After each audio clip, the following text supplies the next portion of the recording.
Okay, most of this video I haven't been talking. I just wanted you to see what I was cooking. But I'm going to start talking here because I'm going to show you how I make my gravy. So I poured out, I fried my chicken in grease, but it wasn't a lot of grease. I don't know if you noticed or not, but all this that's at the bottom right here, you're going to leave that because that's where a lot of your flavor is going to come from. So you can't really tell, but there is still very, very little grease in here. Some people, if you look right here, you see the grease right here. Some people like to use more grease, and that's fine. Or like to use oil, whatever you want to call it. That's fine. This is all I'm going to use because I don't want a lot of gravy because I'm not going to submerge my chicken back into the gravy. Okay, I just want a little gravy to dip my chicken in if I want to. I'm not going to make a smothered chicken. I'm basically just making a gravy just for dipping. So I have just a little oil in here, so I'm going to let that heat back up a little bit.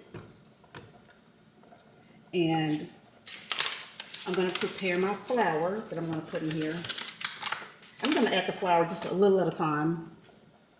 Because the more, in my opinion, the more oil you have in your skillet, the more gravy you're going to get. And I don't want a bunch of gravy.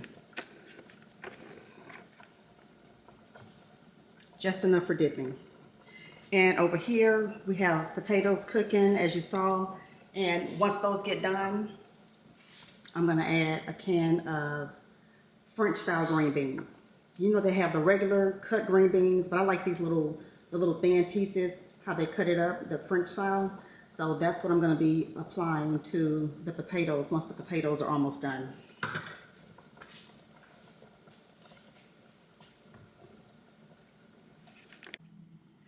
Okay, I think my grease is hot enough now, so I'm going to go ahead and start adding a little flour.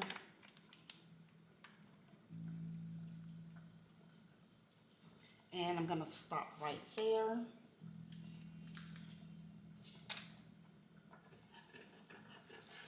Mix that around a little bit.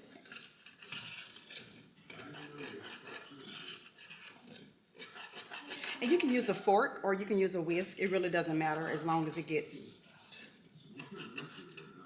your flour gets mixed in your grease and starts to cook. Can you see in here? Yeah, I think you can see pretty good. So we're just gonna do it like this right here. And again, y'all, this is how I make it. If you don't agree with how I make my gravy, that's fine. Adapt a recipe from whomever, you know, as long as you can make it.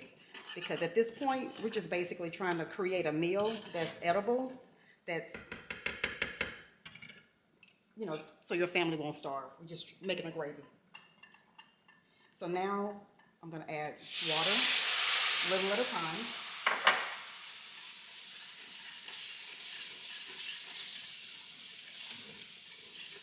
And y'all know a gravy is something that you can't rush it.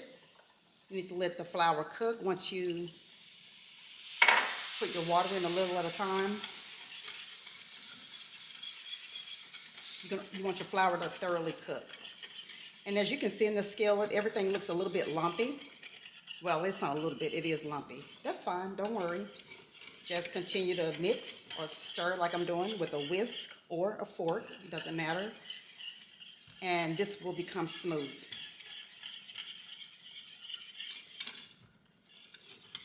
And you see that little bit of oil that I had in here? I didn't even have much at all. And you saw how much flour I added to it.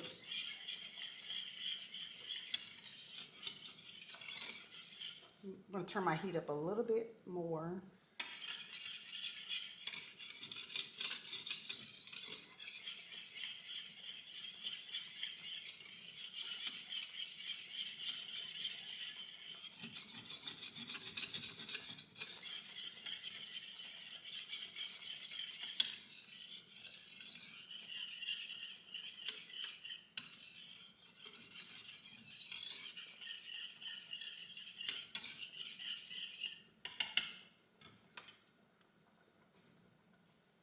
So we're going to let that continue to cook down a little bit. And actually, I think I need to turn the fire up just a little bit more. Just a little bit, not much. And can y'all see it sizzling a little bit? So that sizzle is the flour cooking, because you don't ever want to eat raw flour. So you just want to let this cook slow until the flour cooks out. So I would say, in my opinion, I like to let my gravy simmer for at least 20 minutes before adding your meat back into the gravy, or before using it, however you want to use your gravy.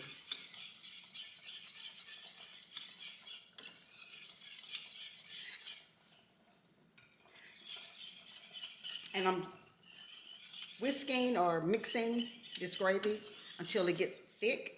I want it to get like super thick again. And once it does, I'm gonna add more water to this.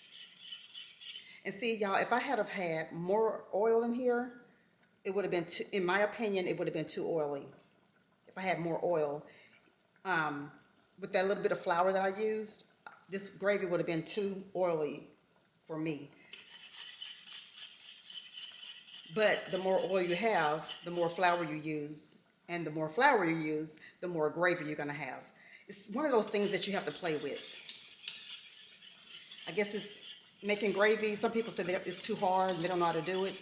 It's one of those things you got to practice on. Just like myself, when I always tell you that I don't know how to bake,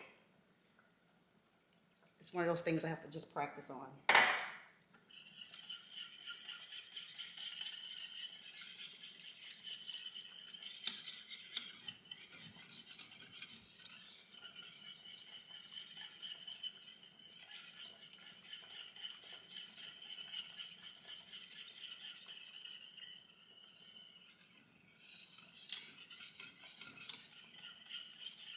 So yeah, this is just going to be a simple meal, fried chicken with potatoes and green beans. Nothing fancy. However, it's not expensive either. Not fancy, not expensive, just something for you to cook for your family.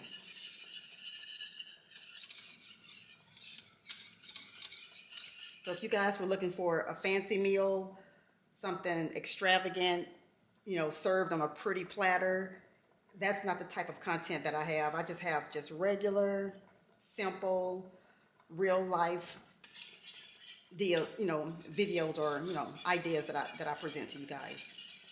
So far, if you're liking this video, go ahead and subscribe to my channel. Let me know in the comments if you want me to do something a little bit different. I would really appreciate your feedback. And again, this is how I make my gravy.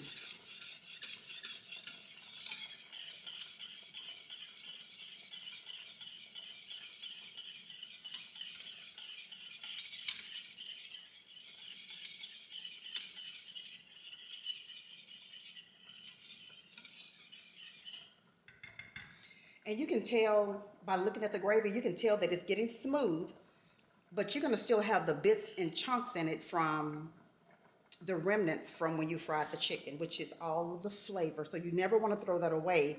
That's part of the gravy. Now, but of course, if you didn't fry any food, if you didn't fry any type of meat and you wanted a gravy, you can still use the same principles by using a little oil, a little flour. Let that flour, oil, flour, water, as you see me doing here. And once you get it to the consistency that you want, you're going to let this just slow cook, like I said, for about 20 minutes. And at that point, in between time, you can start tasting the gravy and adding your seasoning. Don't forget to add seasoning. And don't just add seasoning without tasting the gravy first. Because remember, the little oils and bits of your meat that's in the skillet has seasoning on it as well. So you don't want to have your gravy too salty.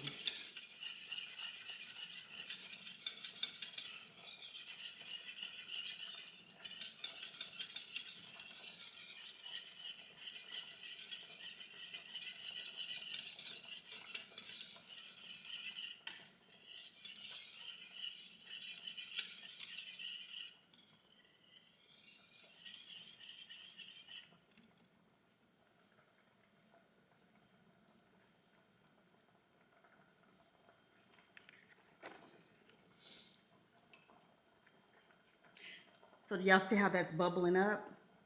That's exactly what I wanted to do for at least 20 minutes. And as it's cooking like this and bubbling, I'm going to come back in from time to time and give it a good mix.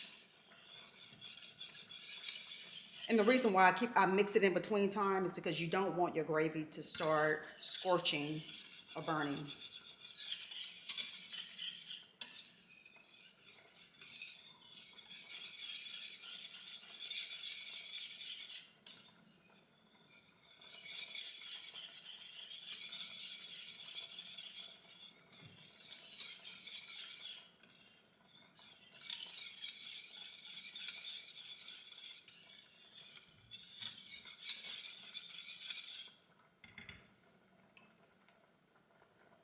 At this time, I'm going to go ahead and start adding seasoning to the gravy. Okay, as I was getting the seasonings, can y'all see how it seems like it's sticking a little bit? It's not burnt, but you see the importance of making sure you keep an eye on your gravy and constantly stir during the time of you cooking the flour. During the time the flour is cooking, make sure to keep a good eye on your gravy. Now, after about 20 minutes, like I said, of this cooking, you could certainly turn this down lower. Turn the fire down low so you won't have to really worry about it scorching, to keep it warm. Now I'm going to go ahead and add, because it's getting thick, I'm going to go ahead and add a little bit, just a little water.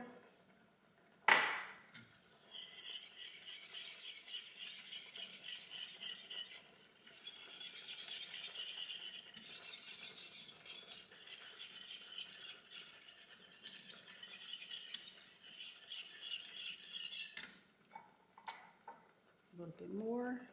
And you might be wondering, how do I know when to add water? As you stir,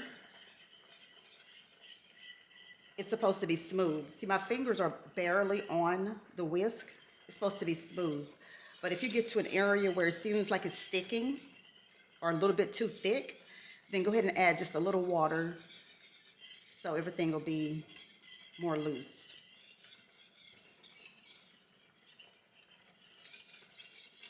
And now, of course, if you're looking for a thick gravy or a thinner gravy, if you want more of a thinner gravy, add more water. Or, you know what, I'll say water, but of course you can use broth. If you have broth on hand and you want to use the broth instead of water, you can certainly do that. You don't have to always just use water. All right, so right now I'm going to go ahead and add some seasoning. Add whatever seasoning you like. I'm just going to put some accent in here. An accent is not salty. It just makes whatever your flavor is, it just enhances the flavor. That's all this does. I mean, I think it does have some type of sodium in it, but it's not like salty. You know what I'm saying? Anyway, some onion powder.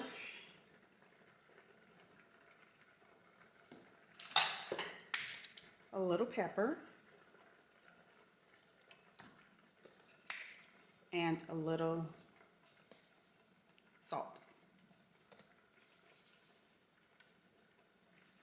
And normally when I have salt, something like this, I normally put it in my hand over the steam, because if not, the steam will get into your container and clump up your salt.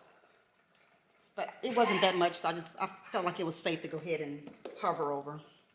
And go ahead and give it a stir again.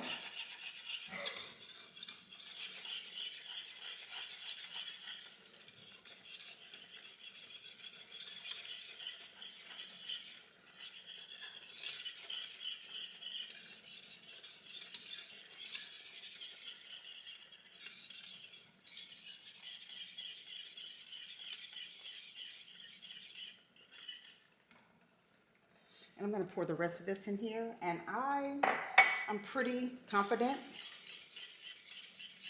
that this is going to taste exactly like I want it to taste. The consistency is just like I want it.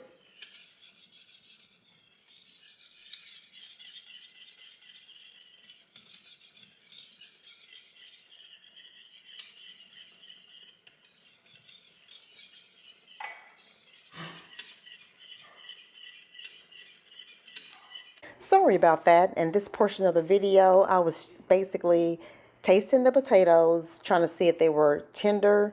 And as you can see, they are fork tender. And the salt that I put in the water as I was boiling the potatoes got the potatoes tasting really flavorful. So that's also what I was telling you. Once I reach 1,000 subscribers, I will start going live for y'all at least once a week, maybe more than once a week. Okay, I will see y'all on the next video.